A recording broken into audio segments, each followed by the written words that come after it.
Ingredients பார்க்கலாம். உருளைக்கிழங்கு வேணும், தக்காளி, பச்சை மிளகா, வெங்காயம், கொத்தமல்லி, புதினா, ஜீரா ரைஸ் எடுத்துருக்கிறேன். நான் எந்த ரைஸ் வேணாலும் யூஸ் பண்ணிக்கலாம்.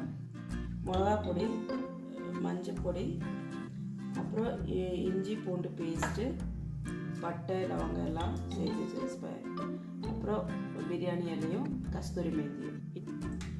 ஆனியன் பேஸ்ட் பண்ணிடலாம். குக்கர் வச்சிருக்கிறேன், அடுப்பத்து வச்சிடலாம்.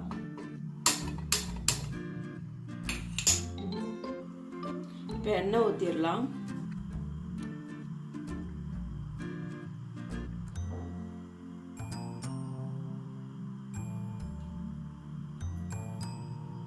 நான் இதுக்கு வெறும் எண்ணெய் தான் யூஸ் பண்ணுறேன், நெய்யும் யூஸ் பண்ணுறது இல்லை.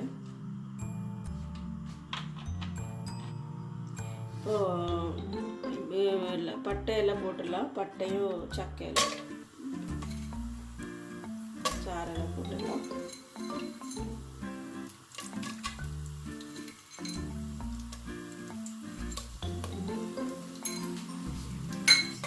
ஆனியன் போட்டுடலாம்.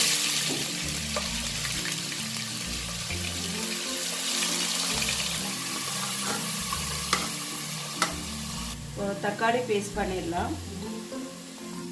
இஞ்சி பூண்டு பேஸ்ட் போட்டுடலாம்.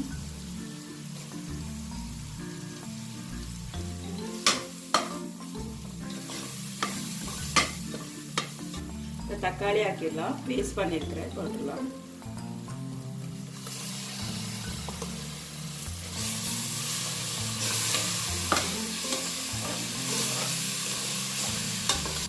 மஞ்சத்தூள் போட்டுடலாம்.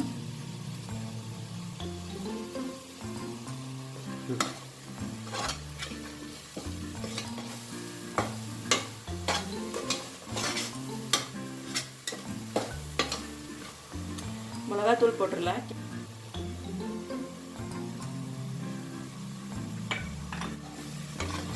கொத்தமல்லி, புதினா, பச்சை மிளகா மூணுமே போட்டு மிக்ஸ் பண்ணிடலாம். புதினாவும் கொத்தமல்லி பேஸ்ட் பண்ணி போட்டுடலாம்.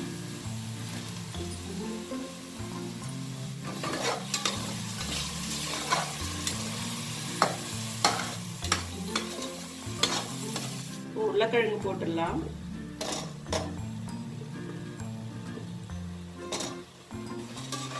நல்லா இலக்கி விட்டுடலாம்.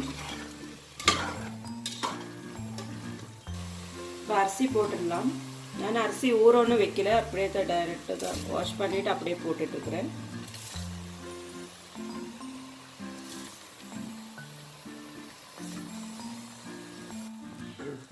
ஒரு லெமன் கொஞ்சம் பிழிஞ்சிக்கலாம். அரை தான் எடுத்துருக்குறது. உப்பு போட்டுக்கலாம்.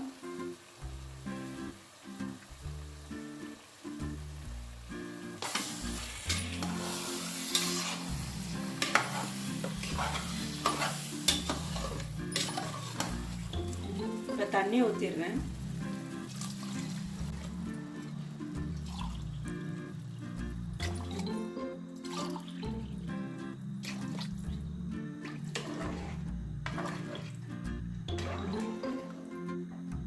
எல்லாம் ஆயிடுச்சு. குக்கர் க்ளோஸ் பண்ணிடலாம்.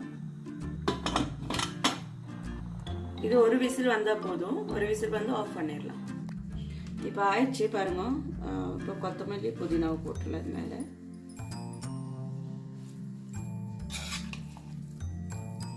உருளைக்கிழங்கு பிரியாணி ரெடி ஆயிடுச்சு. எல்லோரும் ட்ரை பண்ணி பாருங்கள், ரொம்ப நல்லாயிருக்கும் இது.